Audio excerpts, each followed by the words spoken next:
Fala galera, sejam muito bem-vindos à Coletiva do Tidico. Gente, hoje mais um vídeo pra vocês, pra nós falarmos de tudo que está acontecendo, tudo que está rolando no nosso mais querido e mais amado São Paulo Futebol Clube, o maior clube do mundo. Gravei o vídeo passado com o Juba aqui, vocês adoraram, a galera adorou. Obrigado. Você tá à vontade de continuar esse formato assim? Não vai ser sempre assim não, tá? Você tá à vontade pra falar aqui, é isso? Aqui no meu estúdio? Tô à vontade. Não, mas no meu canal, Pode crer. Então é isso aí, nós vamos falar de tudo, tem muita coisa acontecendo, tem a fala do Rodrigo Bueno, tem as saídas do São Paulo, a barca, jogadores, né, pra chegar pro técnico Hernan Crespo, muita coisa, as falas do Belmonte, inacreditáveis. Então vamos pro vídeo, quem ainda não é inscrito, vai no botãozinho vermelho inscrever-se, se inscreve e ativa as notificações pra vocês não perderem nada, e vão deixando esse likeinho, que o likeinho dá uma moral, e hypem também. Eu sei que isso é coisa de YouTube antigo, mas se inscreve e deixa o like, que isso é fundamental, né? Muito fundamental. Ótimo. Juba, primeiro nós temos que falar sobre o Rodrigo Bueno. O bicho tá pegando no São Paulo, as manifestações, momento perfeito para tentar tirar esse Júlio Casares de lá. É óbvio que é muito difícil, mas é um momento muito delicado nessa questão da gestão do São Paulo. Sim. Seria maravilhoso se usasse desse momento, dessa onda, para tirar esse presidente de lá. E aí o que tá acontecendo? Tem já manifestações no CT. Nunca a torcida esteve pedindo tanto a saída de um presidente. São Paulo tá indo, a torcida comum, organizada em alguns momentos, indo pra cima do presidente. Eis que o Rodrigo Bueno, jornalista, soltou aquela fala. E aí? O que ele falou? Ele meio que jogou no ventilador, né? Não, a fala do Rodrigo Bueno é gravíssima, gente. Eu nunca na minha vida, como torcedor são paulino, vi isso aí. Na minha vida. O cara ele fala, eu conheço muita gente lá de dentro. E o que me falam, o que eu sei que até já saiu na mídia, é gravíssimo. Agora, tem coisa lá dentro que me falaram que não saiu ainda, que é assim, tipo, é terrível, é assustador, é aterrorizante. É uma coisa assim. Então, o que ele sabe? O que ele descobriu que ele não tem, que informaram pra ele que ele não pode falar pra gente? Né? Porque se descobriu uma coisa assim, por exemplo, o Júlio Casares, ele pegou o dinheiro do futebol, colocou no social e dane-se. Aí tudo bem, tá bom, né? Isso acontece, é normal. Agora, uma coisa que ele não pode falar... Mas ele, como jornalista, se ele falou isso na TV, ele tem que aprofundar, você não acha? Não, mas ele falou que já ouviu. Acho que ele não tem como provar. A coisa deve ser gravíssima. Ele não pode provar. Mas eu vejo o Rodrigo Bueno como um cara tentando ajudar, claro, tentando expor, tentando alertar tamanha incompetência e inutilidade dessa gestão. Ele é um cara gente boa pra caramba, pra ser sincero, né? Eu gosto muito dele. Eu gosto. Mas isso que ele falou aí, isso tem que vir à tona. Nós temos que bater nessa tecla até isso vir à tona. Porque, assim, o Rodrigo Bueno, na qualidade de jornalista... O Luiz Gustavo fez algo parecido no jogo contra o Fluminense. O Luiz Gustavo, ele pediu pra diretoria se mexer. Ele não falou assim, tem uma coisa nos bastidores do São Paulo que é gravíssima que eu não posso contar. Né? O Rodrigo Bueno praticamente falou isso. Ou falou isso. O que eu acho é o seguinte, é uma denúncia. Porque ele não precisa provar nada. Ele tem que falar, tem a possibilidade de ter isso aqui, isso acolá, e nós temos que ter uma investigação. Isso não é problema nenhum. Então, é gravíssimo, cara. Isso é gravíssimo. Sabe, o Júlio Casares, ele tá ligado com a Galápagos, que é supostamente o investidor do São Paulo. Então, eu ouvi dizer que você não pode trazer um investidor agora como o Diego Fernandes, porque ele confronta diretamente com a Galápagos. Entra em conflito. E o Júlio Casares está amicíssimo da Galápagos, juntíssimo com a Galápagos. A Galápagos, em tese, é um FDIC que vai pegar um dinheiro para o São Paulo, quitar dívidas imediatas com o banco para o São Paulo sair dos juros. E para Galápagos ficar lá com esse FDIC, o FDIC ele tem um teto de gastos. É basicamente isso. Agora não pode vir um investidor porque aí você bate de frente com interesses da Galápagos. Parece mentira. Tomara que seja mentira. Que o negócio ele fede. O negócio ele é desesperador. Isso é aterrorizante também. Agora, o que o Rodrigo Bueno descobriu...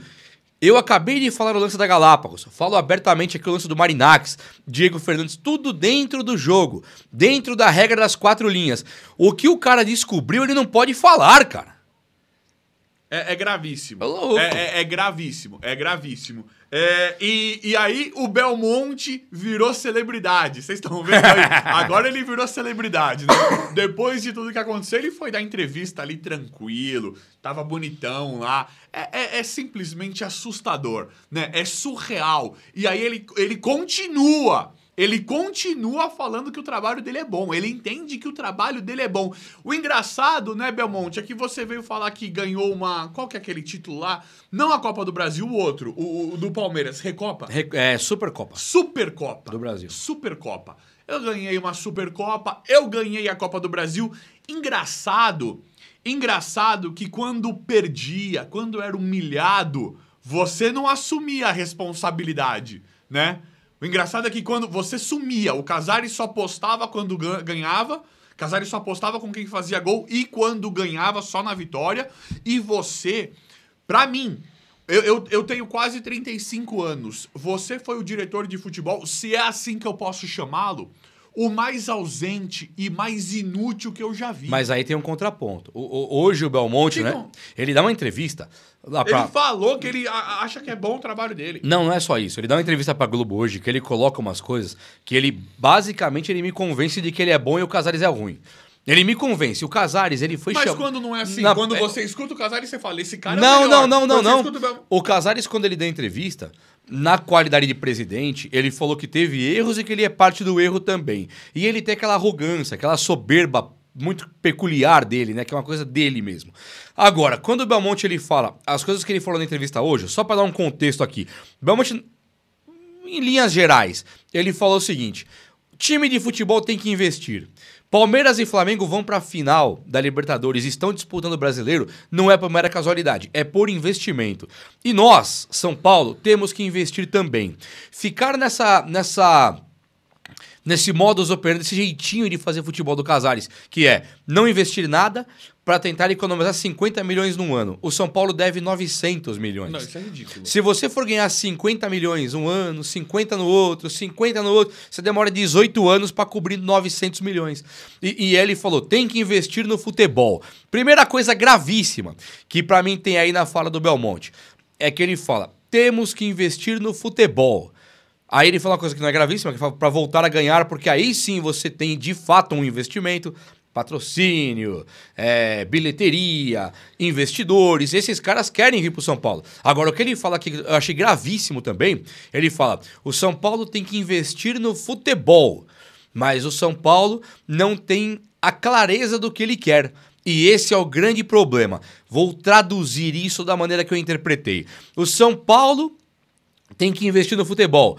E ele tem que priorizar no futebol, mas não é o que acontece hoje, porque o São Paulo não sabe o que ele quer. Ou seja, o São Paulo ele quer ser uma casa de show, o São Paulo ele quer ter o clube social em dia. Mas o Belmonte não sabia de nada disso quando ele virou diretor. Não é que não sabia, não é que não sabia. Ele tá, nesse aspecto, ele está realmente de mãos atadas para com o Casares. Pode estar de mãos atadas, mas para mim ele faz parte do mesmo grupelho. Não, calma. Vamos por partes. Ele estava com o Casares e ele queria fazer essas coisas. O Casares não deixa. O Casares puxa o tapete e fala, fica quietinho aí. E ele falou, eu falei isso pro Casares. E o Casares não permite. Ele falou, tem umas ideias para salvar o São Paulo, mas não vou falar agora que o Casares está eleito aí. Então ele até é ético. Claro que ele está se candidatando, é claro que ele está se colocando para ser o próximo presidente. Ele nem é tão inimigo assim do Casares. Não, pode não ser, mas ele está se colocando para ser o próximo presidente. Agora, não, acho que dessa vez rachou, porque ele humilhou o Casares. Quando ele fala do jeito do Casares de arrumar o dinheiro, que é muito ridículo, de você quitar 50 milhões por ano num time que deve 900. E também o que ele fala do São Paulo não ter tanto assim interesse no futebol. Pode então, ter uma tretinha. Ele tá humilhado porque o Casares colocou o Carlos Magno em cima do colo dele lá. Foi muito feio isso. Então o Belmonte ele tá garantindo que ele não tinha como fazer. E isso também não é grande verdade, né? O Belmonte, quando o São Paulo optou em investir, que era o que o Belmonte queria agora, que era investimento. Quando o São Paulo optou em investir, o Belmonte, eu não vou esquecer, ele comprou o Orejuela. O William, lembra? O volante mexicano do México, lá que corria mais todo mundo com 35 anos. 500 mil. 500 mil por mês. Ele trouxe o Éder, de 700 mil por mês, vindo da China lá. Naruel Bustos. Naruel Bustos. Naruel Ferrarese é uma vergonha. Custar 23 milhões. A contratação é patética. É verdade. Fora o Galopo, Queria né? comprar o Juan Tressoldi. O O Galopo custou mais que o Pablo. O Galopo é a contratação mais cara da história do São Paulo. É. Então, assim, as ações, as atitudes dele não condizem com o que ele fala. Independente de quem é melhor, pior, pra mim é tudo ridículo, tá? Pra mim, os dois são patéticos e farinha do mesmo saco. E aí, a gente fica vendo cada vez mais discursos inflamados, esses discursos patéticos. Sabe por quê? Sabe por que eu falo isso? E aqui o tempo vai me permitir falar isso? Porque é tão simples a dívida do São Paulo.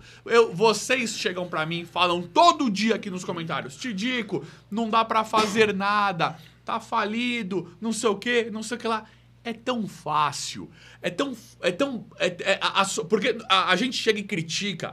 Vocês sabem, eu não passo pano aqui, chega e critico essa gestão todos os dias. Mas é tão simples. Aí fala, mas tem que ter uma solução. Eu vou passar a solução pro São Paulo aqui agora, porque parece que não sabem lá dentro. Mas é tão fácil, porque eu sei, eu e vocês, a maioria dos torcedores, não tá nem cobrando mais técnico. O técnico, ele pode fazer qualquer escalação, que ele tá isento de vitórias. Toma um 6-0 e... a culpa não é do técnico. O técnico tá completamente isento e a torcida não tem mais esperança nenhuma de título. Então...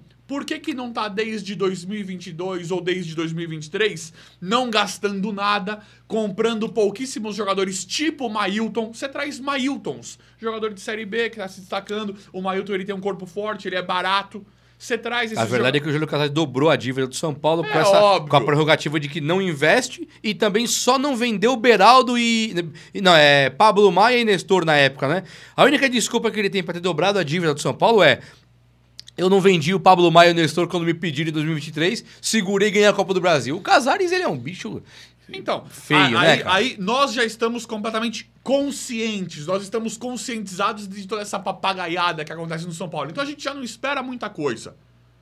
Só que era só ter trazido jogadores em 2022, 2023 no perfil do Mailton, jogadores pra jogar, que estão aguentando correr, porque a gente não ganhou nada e foi humilhado, tirando a Copa do Brasil, que foi uma coisa assim, bem, que dá pra dar um grande destaque, mas se você pegar o contexto todo ali, foi um belíssimo trabalho do Dorival, chegada do Lucas, coisa que foi muito encaixado, né? Nestor, Rato e Caleri decisivos na reta final, Caio Paulista. O Dorival, ele encaixou o time. Então, não vem com essa papagaiada. Quitar essa dívida do São Paulo seria uma coisa tão fácil de 2023 até 2026, 2027. Já era pra gente amargurar só 2026, quitar a dívida igual aconteceu no Flamengo, vendendo os jogadores da base, vendendo certo. E não comprando errado. E não gastando verdadeira fortuna em contratação. E outra, vocês falam, Tidico, o São Paulo não tem dinheiro. São Paulo tem muito. E não gasta com contratação. Gasta-se absurdos com os salários. Pode ver o Tolói. Tolói parece que foi... nunca ninguém é de graça. Deve ter tido uma luvinha, 1 milhão, 2 milhões, um bônus. Pra mais. Comissão pro empresário. A do Nicão foi 10. Não, mas aí é diferente. Não, tudo bem. Aí... Tem esses bônus para jogadores. Tudo bem, isso faz parte. Tem a comissão do empresário. Isso faz parte não só do São Paulo. Aqui no São Paulo tem muito, né? Mas o salário do Tolói é de 1 milhão. Pra que trazer um zagueiro desses? Porque assim... Ia trazer o Juan Tressoldi. Eu tô até gostando... Nosso diretor de futebol junto do Casares ia trazer o Juan Tressoldi. Eu tô até gostando do Tolói. Eu tô até achando legal o futebol. Mas não era melhor economizar esses valores e colocar o Negrutti improvisado? Qual é a grande diferença do Tolói pro Negrutti? Eu tenho uma diferença. Um se machucou, outro não. Então... Um é aposentado, o outro não. O São Paulo tem muito dinheiro e a situação seria muito mais fácil se a diretoria quisesse realmente arrumar. E o Casares, ele é tão petulante e incorreto que ele fala, mas é muito fácil eu ver de fora, torcedor, tem gente aí que fala que era fácil gerir o São Paulo, quando na verdade não consegue gerir uma sapataria. Então, Casares, mas a verdade é que a sapataria não arrecada quase 1 bilhão por ano, né, cara? Essa é a diferença. A sapataria não começa com 20 milhões de clientes, igual o São Paulo tem 20 milhões de torcedores. Então, quando você leva o São Paulo pro buraco, você não pode gerir o São Paulo e muito menos uma sapataria. A sapataria seria mais difícil. Você ia lidar com uma concorrência muito pior, você ia lidar com sapatos baratésimos vindo da China. Você não ia gerir uma sapataria. Pior que qualquer um, porque você pegou uma máquina, que é o São Paulo, e levou ela pro fundo do buraco. Calma. E o resto, aqui seria um palavrão em seguida, eu vou ter que calar a boca. E agora, vamos falar um pouquinho das movimentações de jogadores, que é o que mais importa pra nós agora, porque o Crespo já falou que quer o investimento, aquela coisa toda, falou que ia segurar 2025 e pra ele ficar tem que ter. Já estamos vendo a Barca, as saídas, começou com o Juan Dineno e alguns outros jogadores. Na verdade, ninguém saiu ainda, né? Mas nós já temos garantido. Dineno sai. Muito provavelmente o Gustavo. Muito provavelmente o Luiz Gustavo. 99,14% do Rigoni tá fora do São Paulo. Não vai conseguir ter Rigoni. Volpe não tá mais. É muito provável, né? É muito provável que o Bobadilla seja vendido. A informação que eu tenho é que o Bobadilla, ele é um dos caras assim que tá mais vendidos ali no São Paulo, então ele deve mesmo ir. A dúvida que desse elenco atual que tem lá, porque se a gente parar pra pensar, o Wendel não dá pra mandar embora. Enzo Dias é obrigado a comprar. Cédric Soares não dá pra mandar embora. São caras, assim, de extrema incompetência que você não consegue fazer nada, porque os caras têm contrato, sabe? Então não tem o que fazer. Alisson tem contrato, cara, não tem o que fazer. Quem vai embora? Os que tá acabando o contrato, que é Rigoni, o Luiz Gustavo, Dineno, e muito provavelmente o São Paulo vai tomar uma decisão ainda com o Tapia, e eu tô achando que o Tapia vaza. Mas é só um achômetro. Agora, um cara também que pra mim tá com os dois pés fora do São Paulo é o Oscar, o meia Oscar. Qual que é a pegada do Oscar? O São Paulo viu o Oscar ter um problema cardíaco ali, que ele desmaiou e tal, foi uma coisa gravíssima. Quando ele chega no hospital, ele fica na UTI, mas os caras, depois o laudo, depois as conversas, é que o negócio não foi tão grave. E que dá pra ele viver bem e jogar e tal. Então o que eu penso? Se o Oscar pode jogar, ele já teria voltado.